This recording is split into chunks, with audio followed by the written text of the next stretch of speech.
नमस्कार विद्यार्थियों, स्वागत है आपका एक बार फिर से अरावली पाठशाला की ऑनलाइन क्लासेस में। तो विद्यार्थियों, हम पढ़ रहे थे कक्षा 9 की गणित, जिसमें अपना चैप्टर शुरू किया था, अध्याय शुरू किया था अपना नवा। उस अध्याय का नाम है व्रत। हम इस प्रश्नावली में, इस अध्याय में हमने प्रश्नावली 9.1 तक और इसके बेसिक्स को अपन ने कंप्लीट रूप से पढ़ लिया था। आज हम अपने स्टार्ट करने जा रहे हैं प्रश्नावली 9.2। इससे पहले कि आप अगर हमारे चैनल पर पहली बार आए हुए हो तो चैनल को एक बार सब्सक्राइब जरूर कर दीजिएगा, ताकि आपको समय समय पर अपडेट मिलती रहे तथा इस प्रकार की वीडियो लेक्चर आपके लिए अवेलेबल हो सके। तो चलिए आज के अपने ये वीडियो लेक्चर हम स्टार्ट करते हैं। देखिए, इसके आज का पहला सवाल क्या कहता है। चित्र, इस सवाल का जो चित्र था वो हमने पहले से ड्रॉ करके रखा है। किस प्रकार से बनाया, इस चित्र के बारे में भी आप जानकारी ले लीजिए। देखिए, एक तो है 5 सेंटीमीटर तथा 3 सेंटीमीटर त्रिज्या वाले दो वृत्त दो बिंदुओं पर प्रतिच्छेद करते हैं। दो बिंदु वाले वृत्त है, एक ये वृत्त, ये छोटा वृत्त है वो 3 सेंटीमीटर, बड़ा वृत्त है वो 5 सेंटीमीटर वाला है। दो बिंदु ए और बी पर दोनों ही आपस में प्रतिच्छेद कर रहे हैं, काट रहे हैं एक दूसरे से, ठीक है। उनके बीच, केंद्रों के बीच की दूरी 4 सेंटीमीटर है। पी और क्यू के बीच की दूरी कितनी है? 4 सेंटीमीटर की दूरी है इनके बीच। आया समझ में यहाँ तक? चलिए, उमेदिष्ट जीवा की लंबाई ज्ञात कीजिए। देखिए यहाँ पर ये जो जीवा बन रही है ए और बी, ये देखिए दोनों ही वृत्तों के लिए जीवा है। क्या है? जीवा है। बड़े वृत्त के लिए भी जीवा कहलाएगी, छोटे वृत्त के लिए भी जीवा ही कहलाएगी। मतलब इस उभयनिष्ठ जीवा की, जो दोनों में होता है वो उभयनिष्ठ होता है, तो इस उभयनिष्ठ जीवा की अपन को लंबाई बतानी है, ज्ञात करके बताना है। तो सबसे पहले क्या लिखूंगा मैं? सबसे पहले ज्ञात क्या कर, सबसे पहले अपन क्या लिखते हैं? दिया हुआ है, गिवन दिया हुआ है वो लिखेंगे। क्या दिया हुआ है? सबसे पहले दे रखा है मुझे दो वृत्त, 5 सेंटीमीटर व 3 सेंटीमीटर वाले वृत्त, ठीक है। फिर दे रखा है पी क्यू, केंद्रों के बीच की दूरी 4 सेंटीमीटर। आप शॉर्टकट में ऐसे आप लिख सकते हो, ठीक है ना। इस प्रकार से मुझे दे रखा है, वो मैंने लिखा। फिर अब थोड़ी रचना लिखते हैं। क्या लिखना है? रचना। रचना क्या किया अपन ने? इस चित्र में जो किताब में दे रखा, सॉरी, चित्र को जो सवाल में दे रखा उसके हिसाब से अपना चित्र बनाया, और चित्र में सवाल में कहा नहीं है, इसके अलावा अपन ने एक्स्ट्रा कोई रचना की है इसमें, वो चीज अपन इसमें रचना में लिखेंगे। तो एक्स्ट्रा मैंने ये किया है इस चीज में। इसमें देखिए एक्स्ट्रा के लिए ये है, यहाँ से पी को ए से मिलाया मैंने, फिर मैंने क्यू को भी ए से मिलाया, ठीक है ना। ये रचना है। यहाँ से अपन देखेंगे पी ए व 2a को मिलाया, ये क्या थी? रचना। इसमें थोड़ा ऐड किया था, ठीक है ना। अब ज्ञात करना है, क्रम वाइज लिखना है, सबको क्रमशः ज्ञात करना है। ज्ञात करना है जीवा की लंबाई। जीवा क्या है यहाँ देखते हैं, तो जीवा है ए बी। क्या है? ए बी की लंबाई ज्ञात करनी है। यहाँ लिखा ए बी की लंबाई ज्ञात करनी है, ठीक है ना। थर्ड, चौथे पर आता है उपपत्ति। क्या आता है? उपपत्ति। उपपत्ति में देखिए, उपपत्ति करने से पहले यहाँ पर समझिए, सबसे पहले समझिए यहाँ पर देखिए। देखिए, जो P है वो एक वृत्त का केंद्र है, Q भी वृत्त का केंद्र है। जो P से सीधी लाइन जा रही है वो, ये क्या है? जीवा।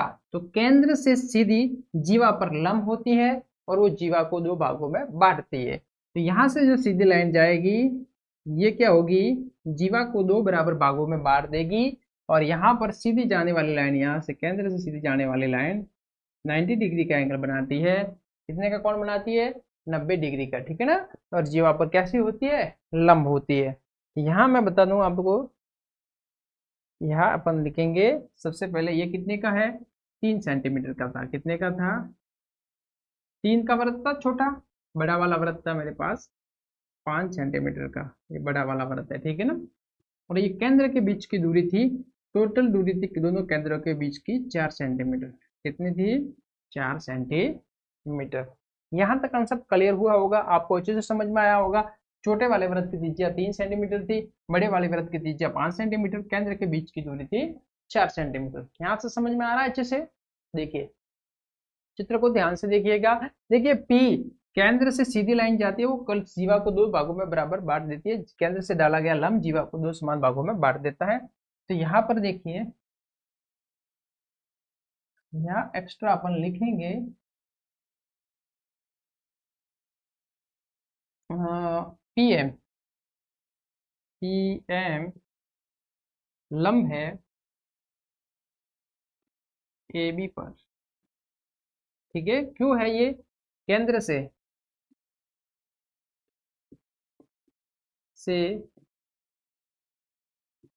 जीवा पर डाला गया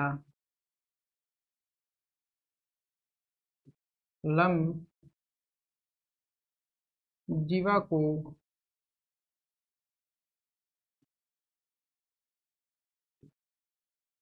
समद्विभाजित करता है।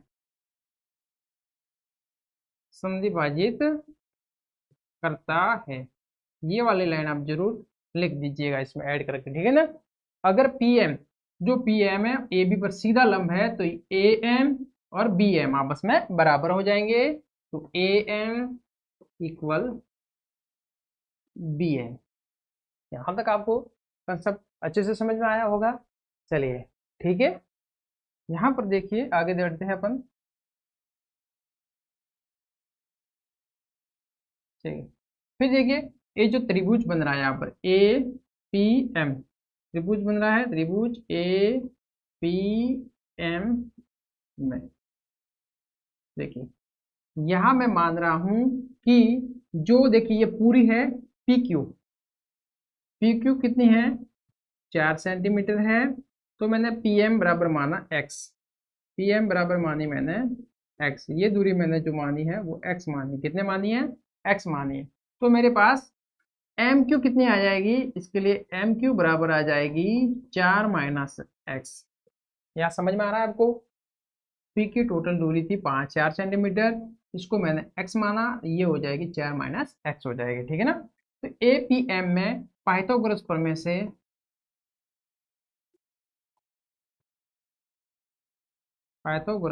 से देखिए क्या होता है, ये जैसे ही लंब है, ये 90 डिग्री, 90 डिग्री के सामने वाली भुजा कर्ण होती है। तो क्या हो गया? ए पी स्क्वायर कर्ण स्क्वायर बराबर, यहाँ पर देखिए ये कर्ण स्क्वायर है।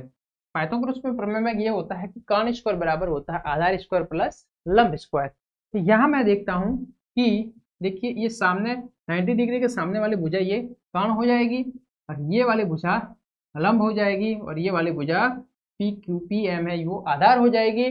तो मुझे अगर ये वाली साइज ज्ञात करनी है, ए एम ज्ञात करना है, तो लंब ज्ञात करना है। क्या ज्ञात करना है? लंब। तो लंब ज्ञात करने के लिए फॉर्मूला क्या लगाऊंगा? लंब स्क्वायर बराबर कर्ण स्क्वायर माइनस आधार स्क्वायर। तो यहां से मैं फॉर्मूला एक लगा देता हूं। यहां देखिए, यहां देखिए ए एम मतलब आधार लंब का स्क्वायर, ए स्क्वायर बराबर ए पी मतलब कर्ण स्क्वायर माइनस आधार स्क्वायर, आधार है मतलब पी एम स्क्वायर, ठीक है ना। आया समझ में? ये है समीकरण नंबर 1 मान लेते हैं इसको। कितना मान लेते हैं? 1 मान लेते हैं। इसी प्रकार से ए क्यू एम, ये वाला त्रिभुज अपन लेते हैं, त्रिभुज ए क्यू एम में, इसमें भी पाइथागोरस प्रमेय से मुझे ये लंब ज्ञात करना है। यहाँ 90 तो यहाँ भी 90 डिग्री का एंगल ही बनेगा। अब मुझे ए एम ज्ञात करना है, तो ए एम स्क्वायर बराबर कर्ण हो जाएगा, ये वाला कर्ण हो जाएगा A Q square minus M Q square. ये हो गया समीकरण नंबर 2। यहाँ तक कंसेप्ट क्लियर हुआ? आपको समझ में आ रहा है अच्छे से? फिर आगे देखिए आप समीकरण 1 व 2 से, समीकरण 1 व 2 से, समीकरण 1 व 2 से इसको कैसे हल करेंगे? देखिए ए एम इसके इक्वल है, ए एम स्क्वायर इसके भी इक्वल है, मतलब ए एम के इक्वल ये भी है और ये भी है। तो मैं इन दोनों को आपस में समान रख सकता, इक्वल रख सकता हूं। तो देखिए A P square minus P M square बराबर A Q square minus M Q square. अब इन सब के मान रख दो आप इसके अंदर। एपी का मान कितना है? एपी का मान 3 है, 3 का स्क्वायर। पीएम, पीएम का मान कितना है? एक्स है, तो एक्स का स्क्वायर बराबर ए क्यू का मान कितना है, ए क्यू का मान 5 है, तो 5 का स्क्वायर माइनस एम क्यू का मान मैंने बताया हुआ, एम क्यू का मान क्या बताया था, एम क्यू बराबर 4 माइनस एक्स, तो यहाँ मैं लिखूंगा 4 माइनस एक्स का स्क्वायर। कंप्लीट, समझ में आया, सभी प्रकार से समझ में आ रहा है अच्छे से, ठीक है। जो मान अपन ने पहले निकाला वही यहाँ पर रख दिए। इसका मान था 9 हो गया, एक्स स्क्वायर बराबर 25 माइनस, इसको मैंने खोला फॉर्मूले से, ए स्क्वायर मतलब 4 का square minus 2 B plus B square X square आ गया, ठीक है ना। ये फॉर्मूले से इसको ओपन कर दिया। यहाँ देखिए 9 माइनस एक्स स्क्वायर बराबर 25 माइनस ये हो गया 16, ये प्लस था तो प्लस और माइनस माइनस हो गया, ये माइनस और माइनस प्लस हो जाएंगे, 4 दूनी 8, तो प्लस के कितने हो जाएंगे 8x, और ये हो जाएगा माइनस का एक्स स्क्वायर, क्योंकि ब्रैकेट के बाहर माइनस है तो माइनस का अंदर गुणा होगा तो ये माइनस हो गया, प्लस और माइनस, ठीक है ना। यहाँ देखिए ये एक्स स्क्वायर है, ये एक्स स्क्वायर दोनों ही समान थे, कट गए, बराबर के इस साइड थे, ये 9 है, ये 25 है। यहाँ देखिए 25 और 25 में से 16, 25 में से 16 गए थे, कितने बचा 9, यहाँ पर भी 9 बराबर 9 प्लस 8x, ये 9 से 9 कट गया, मतलब 8x बराबर कितना आया 0, तो x बराबर आ जाएगा 0/8 बराबर 0। x की वैल्यू यहाँ से मेरे पास x की वैल्यू निकल के आई है 0। कितनी वैल्यू आई है x की, यहाँ से x क्या निकल के आया है 0। यहाँ तक बेसिक कंसेप्ट समझ में आया, x की वैल्यू कितनी 0 आई है। तो यहाँ से देखिए आगे, यहाँ मैं लिख रहा हूँ, सॉरी यहाँ से थोड़ा रब कर देते हैं, ठीक है ना। यहाँ से देखिए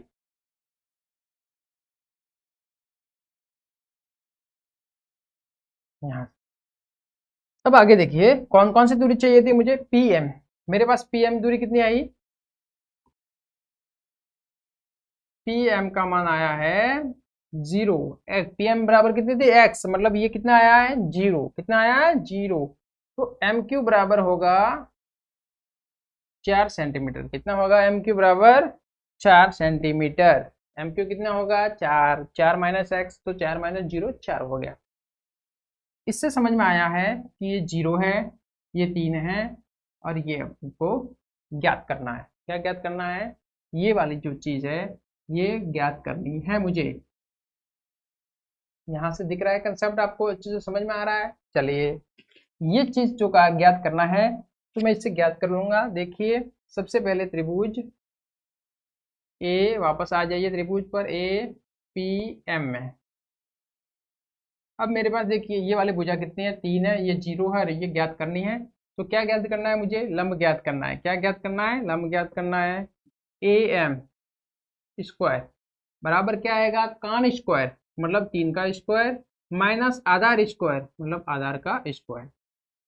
समझ में आ रहा है अच्छे से। देखिए इस वाले त्रिभुज में अपन के जो मान थे, इसका मान मेरे पास आ गया है, इसका मान 3 पहले से दे रखा है, ऑलरेडी दे रखा है। वापस इस त्रिभुज पे आ जाते हैं, एपीएम, वापस पाइथागोरस प्रमेय का ही उपयोग कर लेते हैं, या समीकरण 1 का उपयोग कर सकते हो, ठीक ना। आप ऐसे भी लिख सकते हो समीकरण 1 के उपयोग से, या फिर आप ऐसे भी लिख सकते हो कि वापस इसमें पाइथागोरस प्रमेय का उपयोग कर लो, सॉरी ए एम स्क्वायर का मान निकालना है, तो कान स्क्वायर 3 का स्क्वायर माइनस आधार स्क्वायर, तो ए एम स्क्वायर बराबर आ जाएगा 9 माइनस 0, ठीक है ना। तो ए एम स्क्वायर बराबर 9, तो ए एम बराबर मेरे पास आ गया, अंडर रूट में 9 चला जाएगा तो बराबर कितना आ जाएगा 3 सेंटीमीटर। ए एम बराबर कितना आ गया 3 सेंटीमीटर। ए एम और बी एम आपस में इक्वल है, तो ए बी कितना आ जाएगा, देखिए ए बी बराबर 2 ए एम होता है, तो मेरे पास ए बी का मान है वो आ गया 2 × 3, तो ए बी यहाँ से जो जीवा थी वो कितनी आ गई 6 सेंटीमीटर, कितनी आ गई 6 सेंटीमीटर, ये जीवा का मान आ गया। आया समझ में यहाँ से, यहाँ तक कंसेप्ट क्लियर हुआ। इस प्रकार से अपन ने ये पहला वाला क्वेश्चन था उसको कम्प्लीटली हल कर दिया, सॉल्व कर दिया है इस प्रकार, ठीक है। चलिए यहाँ तक हो गया कंप्लीट। अब आगे देखते हैं नेक्स्ट क्वेश्चन। देखिए क्वेश्चन नंबर 2 देखिए, यदि एक वृत्त की 2 समान जीवाएं वृत्त के अंदर प्रतिच्छेद करे तो सिद्ध कीजिए कि एक जीवा के खंड दूसरी जीवा के संगत खंडों के बराबर होते हैं। सवाल को सबसे पहले समझिए, एक वृत्त है, क्या है? वृत्त है। हमने चित्र पहले से बना रखा है, देखिए ये वाला जो वृत्त है पूरा दे रखा है, उस वृत्त के अंदर दो समान जीवाएं, ये एक तो ये जीवा ए बी और एक ये वाली जीवा सी डी। तो ये जीवाएं आपस में प्रतिच्छेद कर रही है और खंड बना रही है। जैसे यहां से पी से ये वाला खंड बन रहा है पी बी, ये वाला खंड बन रहा है डी पी, ये वाला खंड बन रहा है ए पी और ये वाला खंड बन रहा है पी सी। ये जो टुकड़े बन रहे हैं डी पी बी पी, ठीक है, ये वाला बन रहा है सी पी और ए पी। ये जो खंड बन रहे हैं ये टुकड़े आपस में बराबर है, इसको ही आपको सिद्ध करके बताना है। सवाल देखिए वापस एक बार, यदि एक वृत्त की दो समान जीवाएं वृत्त के अंदर प्रतिच्छेद करे, वृत्त के अंदर प्रतिच्छेद कर रही है पी पॉइंट पर, यहाँ पी बिंदु पर दोनों प्रतिच्छेद करे, तो सिद्ध कीजिए कि एक जीवा के खंड, एक जीवा के खंड, इस वाला जीवा का ये खंड, दूसरी जीवा का ये खंड, इस जीवा का ये खंड, दूसरी जीवा का ये खंड आपस में बराबर है। ये हमको सिद्ध करके बताना है। चलिए इसमें कुछ अपन रचना कर देते हैं, देखते हैं। देखिए अब क्या कर रहा हूं मैं, P को O से मिला रहा हूं, जो केंद्र है अपना O, P को मैंने केंद्र O से मिलाया, ये यहां तक, ठीक है ना। अब केंद्र O से मैंने जीवा पर एक लंब डाला, ये वाला, ये इस पर लंब आ गया। इस बिंदु से मैंने इस जीवा पर भी ये लंब डाला, ठीक है ना, ये इस बिंदु पर लंब आ गया। यहाँ देखिए, ध्यान से देखिए, ये लंब है, ये केंद्र O है, लंब है तो यहाँ 90 डिग्री बनेगा, यहाँ पर 90, यहाँ पर m नाम दे दिया इसका, इसका मैंने n दे दिया। समझ में आ रहा है चित्र में क्या किया? ठीक है, अब स्टार्ट करते हैं अपना प्रश्न क्वेश्चन। देखिए सबसे पहले मैं लिखूंगा ज्ञात, सॉरी गिवन दे रखा वो लिखेंगे, दिया हुआ है वो लिखेंगे।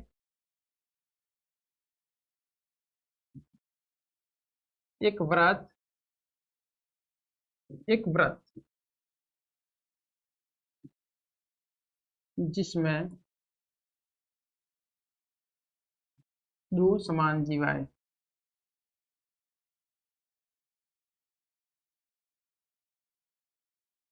जीवाएं प्रतिच्छेद करती है,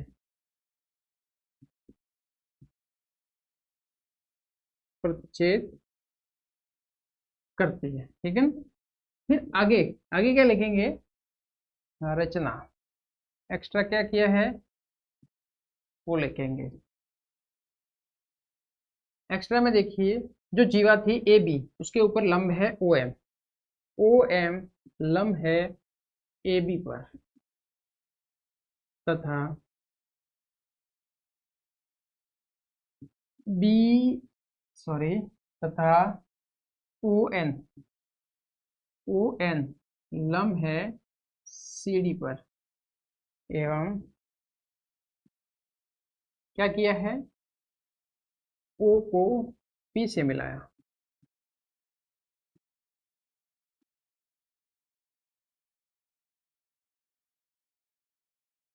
ये यहाँ तक कंप्लीट हुआ। अब आगे लिखेंगे उपपत्ति में।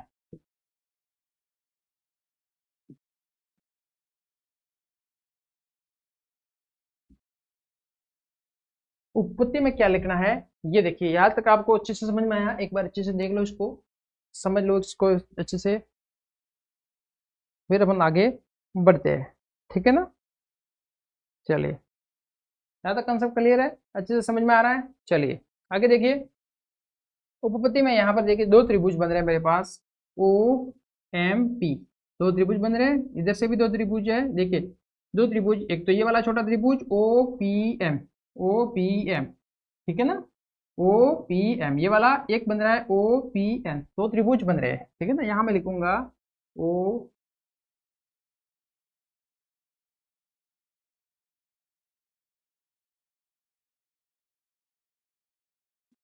त्रिभुज ओ पी एम व त्रिभुज O P N, O P M, O P N, दो त्रिभुज ले लिए। इन त्रिभुजों में देखिए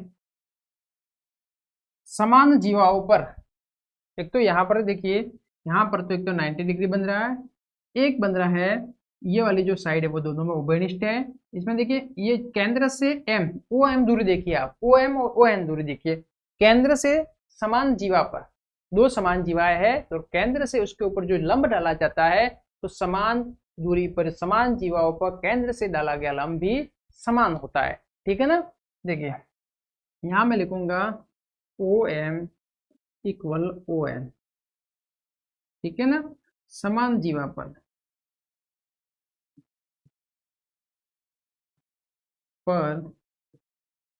डाला गया लंब, केंद्र से समान जीवा पर लाया गया लंब है, आपस में इक्वल होगा। फिर देखिए यहाँ पर लंब है तो यहाँ m बराबर 90 बनेगा। तो यहाँ पर मैं देखता हूँ कि O M P equal O N P 90 degree के कितने के कोण बन रहे हैं, 90 डिग्री के दोनों ही कोण बन रहे हैं। फिर यहाँ देखिए ओपी ओपी उभयनिष्ठ है, ओपी इक्वल ओपी, कैसी भुजा है ये दोनों हो, उभयनिष्ठ। यहाँ से मुझे समझ में आ रहा है कि एक जो लंब है वो आपस में इक्वल है, एक राइट एंगल 90 डिग्री का कोण बन रहा है। ठीक है। और उनके कर्ण भी आपस में दोनों के इक्वल है, कर्ण एक साइड और एक 90 डिग्री का एंगल। तो क्या रूल लगता है, आर एच एस, क्या लगता है, आर एच एस। अतः आर एच एस, ठीक है ना। यह है राइट एंगल्स 90 डिग्री का, यह है कर्ण और यह है भुजा। इस नियम से त्रिभुज OPM सर्वाग्रसम है किससे, OPN से। यहां तक समझ में आया होगा तो अच्छे से। फिर आगे देखते हैं, अगर दोनों ही त्रिभुज आपस में सर्वाग्रसम है तो यहां से PM इक्वल PN। ठीक है। समीकरण नंबर 1 रख देते हैं। किससे आया ये, बाय CPCT, मतलब सर्वाग्रसम त्रिभुज के संगत भाग है तो आपस में इक्वल होंगे। सबसे पहले स्टार्टिंग में अपन को जीवा बराबर दे रखी है, AB इक्वल CD, दो बराबर जीवाएं है। ये समीकरण ले लेते हैं अपन दूसरा, ये बराबर जीवा आपको दे रखी है। दोनों ही जीवा का आधा करने पर, दोनों ही जीवा में 1/2 से गुणा करने पर, दोनों ही साइड, ठीक है ना, दोनों ही साइड आप 2/2 से गुणा कर दो तो क्या हो जाएगा, 1/2 AB बराबर 1/2 CD। दोनों ही साइड मैंने 1/2 का गुणा कर दिया, 1/2 1/2 कट जाएगा, वही संख्या है, कोई परिवर्तन नहीं होगा। कर सकते हैं ऐसा आप, ठीक है ना।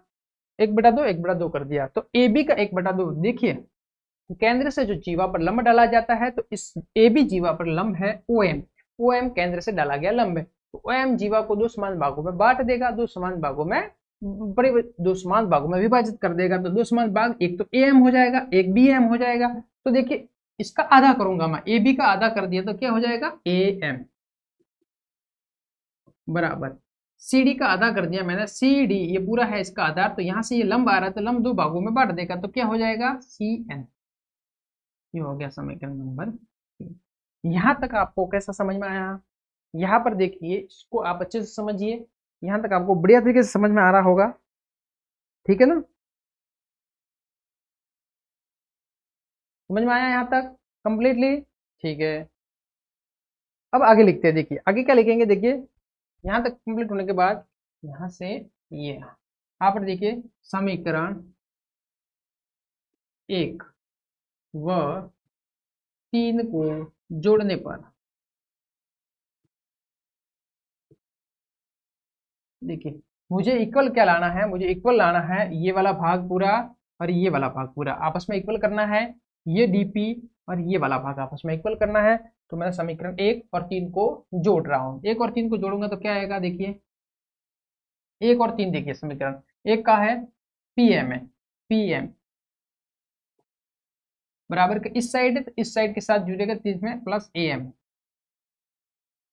बराबर इस साइड क्या है PN, इस साइड इसके क्या है CN है। यहाँ देखिए PM और AM, PM ये आ गया और AM इन दोनों ही टुकड़ों को मैंने यहाँ से ये और यहाँ से इन दोनों ही टुकड़ों को जोड़ दिया तो आ जाएगा AP। क्या आ जाएगा? AP बराबर ये क्या CN और PN दोनों के टुकड़ों को जोड़ दिया तो मेरे पास आएगा PC या CP। इसको आप ऐसे भी लिख दो CP। ये हो गया समीकरण नंबर 4। समझ में आ रहा है कि नहीं आ रहा? अच्छे से कंप्लीट समझ में आ रहा है? आया कंप्लीट यहाँ तक? तो मेरे पास जो एक चीज मुझे प्रूव करके बतानी तो वो समीकरण 4 से मुझे मिल गई। ये वाला पूरा पार्ट, ये वाला पूरा पार्ट आपस में इक्वल आ गया। अब यहाँ पर देखिए आगे आगे मुझे ये वाली साइड इक्वल लानी है। एक तो ये वाला पॉइंट और एक यहाँ से ये वाला पॉइंट इक्वल लाना है। तो मैं क्या करूंगा, समीकरण समीकरण नंबर 2 में से समीकरण 4 को घटाने पर समीकरण 2 में से समीकरण 4 को माइनस करना है, ठीक है ना। देखिए 4 समीकरण क्या है, समीकरण 2 क्या था, ए बी था, इस साइड मैंने लिखा ए बी, इसके इस साइड क्या है ए पी, चलो ए पी लिख दिया, बराबर इसके इस साइड क्या है सी डी, माइनस करना है इस साइड क्या है सी पी। ए बी में से ए पी क्या, पूरा ए बी है, उसमें से ए न पी चला गया तो मेरे पास बचा ये बी पी। क्या बचा? बी पी बराबर सी डी है, ये पूरी जीवा है, उसमें से मैंने सी और पी घटा दिया तो मेरे पास बचा डी पी। डी पी और ये मेरे पास एक और टुकड़ा आ गया है। आया समझ में? इस प्रकार से अपन ने क्या लिखा, ये वाला समीकरण 4 और ये वाला ये अपना आंसर आ गया। कंप्लीट समझ में आया? बहुत ही ध्यान से सवाल को देखो, सवाल बहुत ज्यादा सरल है, इसको 1 से 2 बार प्रैक्टिस जरूर कीजिएगा, ठीक है ना। आया समझ में? फिर अपन करेंगे अपना अगला सवाल, थर्ड सवाल की ओर आगे बढ़ेंगे अपन। यहाँ तक कंप्लीट होने के बाद अब अपन बढ़ते हैं अपना नेक्स्ट क्वेश्चन पर बढ़ते हैं आगे। देखिए अपना अगला क्वेश्चन क्या है। अगला क्वेश्चन है मेरे पास, यदि एक वृत्त की दो समान जीवाएं वृत्त के अंदर प्रतिच्छेद करे तो सिद्ध कीजिए कि प्रतिच्छेद बिंदु को केंद्र से मिलाने वाली रेखा जीवाओं से बराबर कोण बनाती है। प्रतिच्छेद बिंदु को केंद्र से मिलाने वाली रेखा जीवाओं से बराबर कोण बनाती है। तो इसके लिए आप चित्र बनाओगे। सबसे पहले क्या करोगे, एक वृत्त बनाएंगे। क्या करेंगे, एक वृत्त बनाएंगे। ये ऐसा है, अपन ने वृत्त ड्रॉ कर दिया। इसमें दो समान जीवाएं लेनी है। क्या करना है, दो समान जीवाएं, मैंने एक जीवा ये ली, ये एक जीवा आ गई, ठीक है। फिर वापस देखिए एक और जीवा लेनी है, ये एक और जीवा ले ली, ठीक है। ये दो समान जीवाएं हैं, आपस में एक दूसरे से प्रतिच्छेद कर रही है। क्या कर रही है, प्रतिच्छेद कर रही है। यहाँ पर वृत्त का केंद्र है, क्या है वृत्त का केंद्र, केंद्र। यहाँ से केंद्र से मैं एक लंब डाल रहा हूँ। जो अगले वाले नेक्स्ट अपना जो लास्ट सवाल किया वही का वही चित्र आपको वापस यहाँ पर ड्रॉ करना है। तो यहाँ से एक लंब है सीधा 90 डिग्री के ऊपर, ये लंब आ गया। यहाँ से सीधा एक लंब है, यहाँ से भी कितना आएगा 90 डिग्री। यहाँ से सीधा ये। आप अगर ऐसा ना करना चाहो तो इसको पेन बदल देते थोड़ी। अब देखिए अच्छे से समझ में आ जाएगा आपको। ये वृत्त का केंद्र है, यहाँ से सीधा ये लंब है और यहाँ से सीधा ये लंब है। यहाँ से ये वाली लाइन को केंद्र से मिलानी है। ये इसका नाम दिया मैंने, अब इसका नामांकन कर देते हैं। ये इसका नाम आ गया ओ, ए, बी, पी, क्यू, इसका नाम दिया मैंने एम, इसका नाम दिया एन, ये हो गया आर। नामांकन आप कुछ भी कर सकते हो अपनी मर्जी के हिसाब से, ठीक है। चलिए सबसे पहले लिखेंगे ज्ञात दिया हुआ है,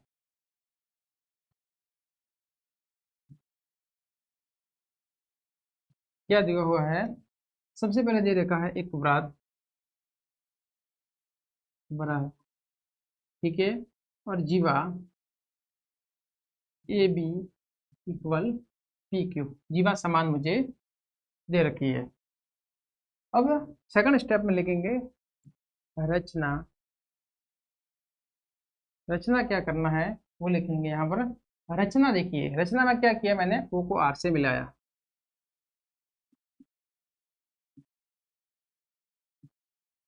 मिलाया। ठीक है, थर्ड स्टेप है ज्ञात क्या करना है मुझे,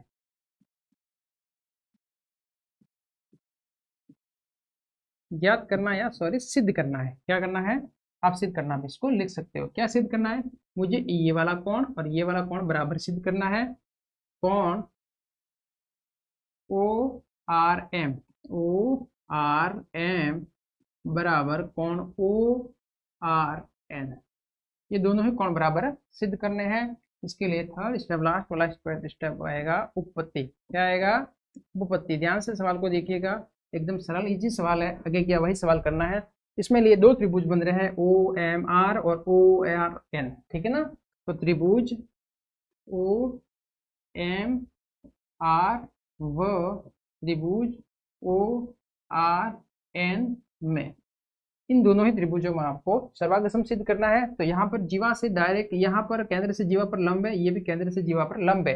तो यहाँ पर देखिए केंद्र से जीवा पर लंब है, समान जीवाओं पर लंब खींचे हुए हैं, तो समान जीवाओं के लंब भी केंद्र से जो लंब डाले जाते हैं समान जीवाओं पर उनकी दूरी समान होती है। तो यहाँ पर मैं लिखूंगा ओ एम, ओ एन केंद्र से समान जीवा पर लंब, ठीक है ना। इस लाइन को आप लिख दीजिएगा। फिर देखिए यहाँ पर ये 90 डिग्री का कौन बनेगा, लंब है तो 90 का बनेगा। तो देखिए कोण एम बराबर कोण एन 90 डिग्री का, ठीक है ना। देखिए ओ आर दोनों में ही है, तो ओ आर दोनों में है, तो क्या होती है उभयनिष्ठ, दोनों में है तो क्या है उभयनिष्ठ। समझ में आया होगा यहाँ तक कंप्लीट अच्छे से। देखिए कौन सा नियम लगा, वही पहले वाले सवाल में लिया गया था। अतः राइट एंगल है, कौन है और साइड है,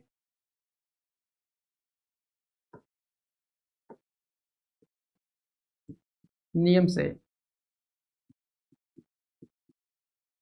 त्रिभुज ओ एम आर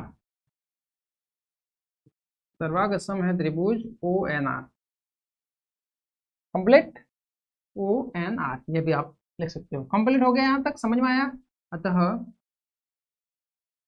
अतः दोनों ही त्रिभुज आपस में सर्वागसम है, तो इसके सभी जो भाग होंगे जैसे ये वाला एंगल और ये वाला एंगल आपस में इक्वल होंगे। क्यों, सर्वागसम त्रिभुज के संगत भाग आपस में बराबर होते हैं। तो आप लिख सकते हो यहाँ पर ओ आर और होता है कोण M, O R sorry O R और एम, ये वाला कोण, ठीक है, बराबर एक वाला कोण है ये ओ आर और एन, ये आपस में इक्वल होंगे। कैसे इसको इक्वल लिखेंगे, by C P C T, सर्वागसम त्रिभुज के संगत भाग आपस में इक्वल होते हैं, तो हमने इसको इक्वल बता दिया। समझ में आया यहाँ तक। आज की ये प्रश्नावली अपन यही पर विराम देते हैं। इस प्रश्नावली को आगे वाले वीडियो में हमने इस प्रश्नावली के संपूर्ण सवालों को कंप्लीट रूप से कर लेंगे। वीडियो अच्छी लगी हो तो ज़्यादा से ज़्यादा शेयर कीजिए, अपने दोस्तों के साथ शेयर कीजिए, चैनल को सब्सक्राइब करना ना भूलिएगा। मिलते हैं बहुत ही जल्द अगली वीडियो के साथ। धन्यवाद।